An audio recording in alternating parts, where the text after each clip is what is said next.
armsad kinnisvarahuvilised. Vahelduseks ilusatele ja säravatele majadele mõtlesin ma tuua teieni täna midagi väga erakordset. Nimelt ehe nõukaaegne korter Mustamäel. Osad tänapäeva lapsed ilmselt ei pruugigi enam sellises seisus kortereid näha, sest nad sünnivad ilusatesse kodudesse ja seal nad kasvavad. Aga siin on midagi minu arust nagu nii ehedat, et ma tahaks seda teiega jagada. Kuni me oleme juba esikus. Vene ajal oli siis meie kuritegelik maailm hoopis teise kaliibriga. Nimelt oli vaja kasvatada siis topeltuksi, nagu siin ka näha on. Ja siin on veel selline lahe veneaegne kett, mida pandi uksele õhtuks niimoodi ette. Oih, paneme kinni ukse. Nii. Ja siis viskisid, kes on? Vähem tähtis ei ole ka see polsterdus. Isegi minu kodust ma mäletan ka sellist kena polsterdust. See oli ilmselt vist sooja ja helipidavuse vastu. No siuke topelt hea kraam. Uksekell kindlasti. Ning ilmselt me kõik mäletame neid märke. Ja vaat seda vannituba tahame teile küll näidata. Nii, tere tulemast vannituppa. Ja see vakstu ei piirne vaid seintel, vaid seda leidub ka laes.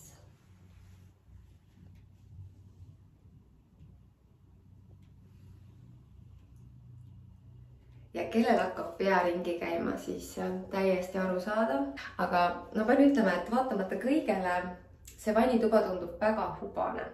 Ja loomulikult on siin ka veneaegne selline korralik malmist vann, igavene. Ja ma arvan, et meie mälusopis kindlasti on kuskil see pilt olemas, kus vannitoas rippusid riided niimoodi. Trüssikud, maikad, särgid, kitlid. No, kuna korter on ikkagi 30 ruutu, siis on paigaldatud siia esikule uks ja samasugune ilus uks on paigaldatud ka kohe siia kööki. Nii et teoorias me saame kõik need uksed kenasti sulgeda ja meil olekski just nagu 3 ruumi.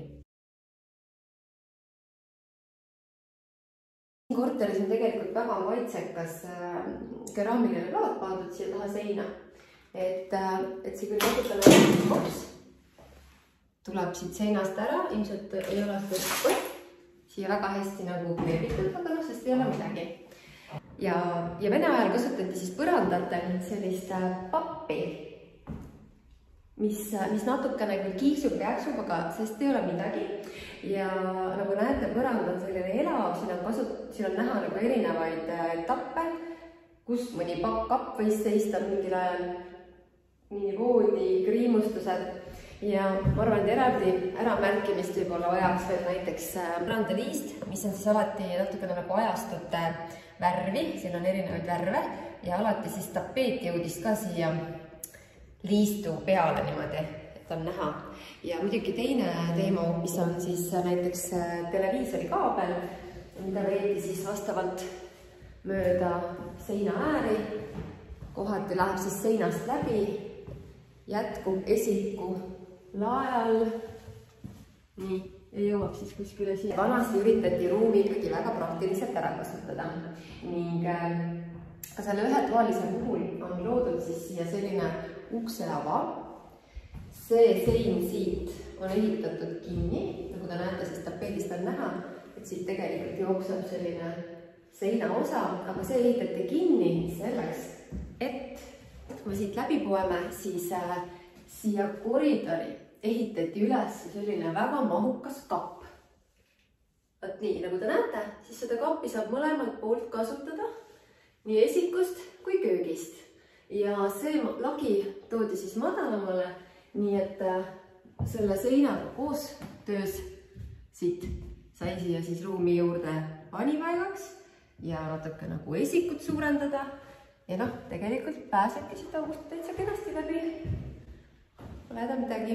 Näiteks nõukaaegsetes kodudes kasutati reeglina seintel tapeeti ja nii on ka siin korteris. Hästi õhtul enne magamine ikka vahepeal pilk ekstras nendele lilledele ja kõrrelistele. Aga nüüd ongi meil sellele kaunile kodule ring peal. Kohe algavad sellest toredast korteris remonttööd ning kahjuks see reliikvia, mis siin on, kaob küll ära, aga oleme selle salvestanud ja kohe on siis näha, et mida tänapäevast sellest siis tehakse.